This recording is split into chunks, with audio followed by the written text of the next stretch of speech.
Right, ఇక breaking news చూస్తున్నాం. రాష్ట్ర కేబినెట్ సమావేశం సీఎం చంద్రబాబు అధ్యక్షతన ఉదయం 11 గంటలకు సచివాలయంలో జరగనుంది. అమరావతి నిర్మాణం రెండో దశకు అవసరమైన 44,000 ఎకరాల భూసేకరణ అంశంపై చర్చ జరగనుంది. అమరావతిలో నిర్మించే జీఏడీ టవర్ టెండర్లకు, హెచ్ఓడి భవనాల 4 టవర్లకు, అమరావతిలో 5,000 ఎకరాల్లో నిర్మించనున్న అంతర్జాతీయ విమానాశ్రయ నిర్మాణానికి కేబినెట్ ఆమోదం తెలపనుంది. కూటమి ప్రభుత్వ ఏడాది పాలనపై ప్రత్యేక చర్చ జరగనుంది. జూన్ 21న విశాఖపట్నంలో జరిగే అంతర్జాతీయ యోగా దినోత్సవ ఏర్పాట్లపై కూడా కేబినెట్లో చర్చించనున్నారు.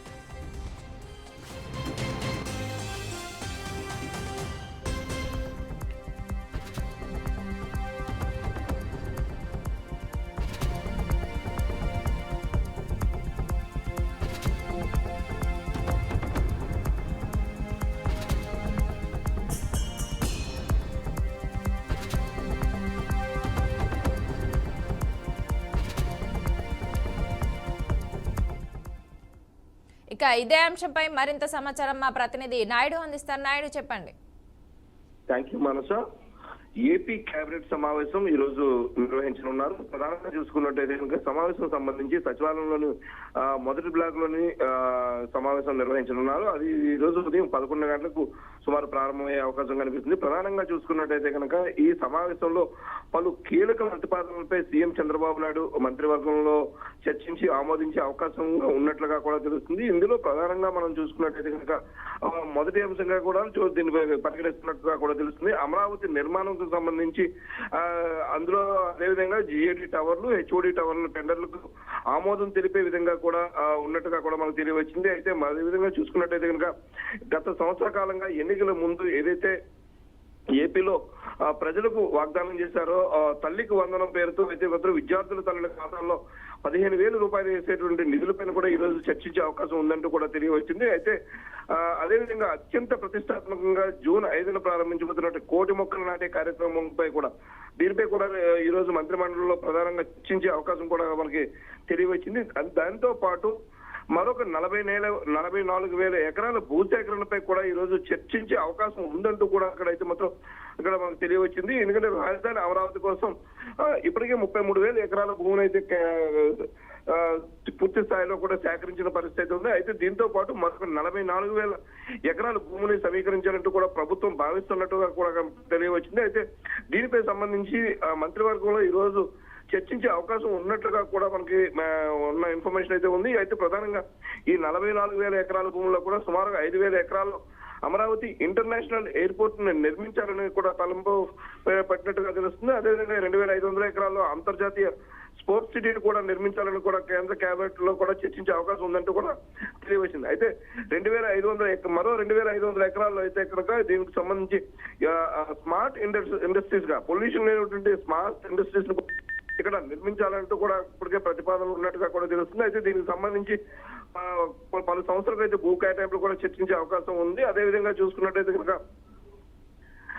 ఈ నెల 12వ తేదీ నాటికి అంటే జూన్ 12 నాటికి అయితే కనుక కూటమి ప్రభుత్వం ఏర్పాటై సంవత్సరం పూర్తి కావస్తున్న నేపథ్యంలో కూడా పలు అంశాలపై కూడా ఇందులో చర్చ చేపట్టాలన్నట్టు కూడా మంత్రివర్గం అయితే కూడా దీనిలో మంత్రివర్గ సమావేశం నిర్వహించినట్టు కూడా మనకి తెలియవచ్చింది. అయితే అదేవిధంగా చూసుకున్నట్టయితే కనుక ఈ నెల 21న ప్రధాని నరేంద్ర మోదీ విశాఖపట్నంలో రానున్నారు. ప్రధానంగా అంతర్జాతీయ యోగా డే రోజు ఇక్కడ కార్యక్రమం నిర్వహించున్నారు. కాబట్టి ఈ కార్యక్రమానికి సంబంధించి కూడా ప్రధాన నరేంద్ర మోదీ హాజరవుతున్న నేపథ్యంలో దీనిపై కూడా చర్చించే అవకాశం ఉందంటూ కూడా ఇప్పటికే మనకి ఇన్ఫర్మేషన్ అయితే ఉంది. అయితే వీటన్నింటికన్నా ముందు ప్రధానంగా చూసుకున్నట్టయితే తల్లికి వందనం కార్యక్రమం నిర్వహించే దిశగా అయితే మాత్రం తొలి అడుగులు పడుతున్నట్టుగా కూడా తెలుస్తుంది. ఎందుకంటే ఇప్పటికే సంవత్సర కాలం పూర్తి కావస్తున్న నేపథ్యంలో ఖచ్చితంగా దీన్ని అయితే మాత్రం మాట నిలబెట్టుకోవాలని ప్రధానంగా తల్లుల ఖాతాలో ప్రతి విద్యార్థికి ఇంట్లో ఎంతమంది ఉంటే అంతమంది విద్యార్థులకి కూడా ప్రతి ఒక్కరికి 15,000 రూపాయల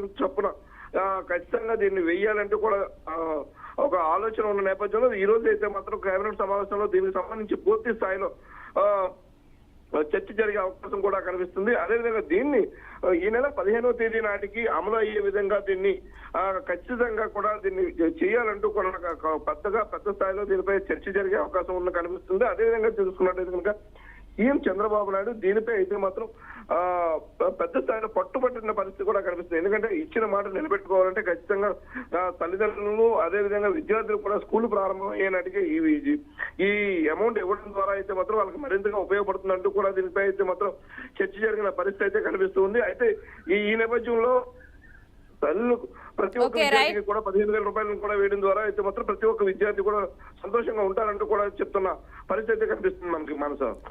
ఓకే, థ్యాంక్ యూ నాయుడు.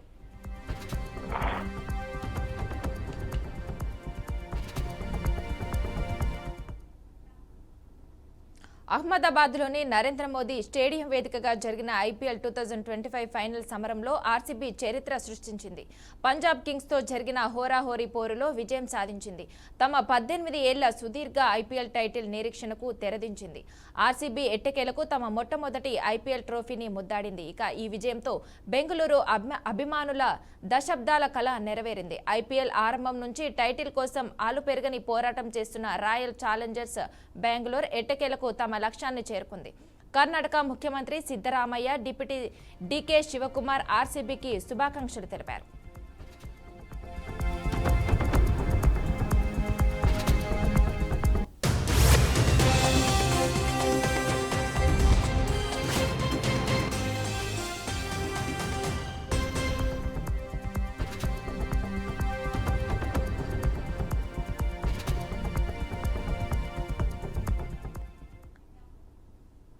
రేపు తెలంగాణ కేబినెట్ భేటీ కానుంది. సీఎం రేవంత్ రెడ్డి అధ్యక్షతన కేబినెట్ సమావేశం జరగనుంది. రాజీవ్ యువ వికాసం, వానకాలం పంటలు, ఇందిరమ్మ ఇల్లు, భూభారతిపై సమీక్షించనున్నారు.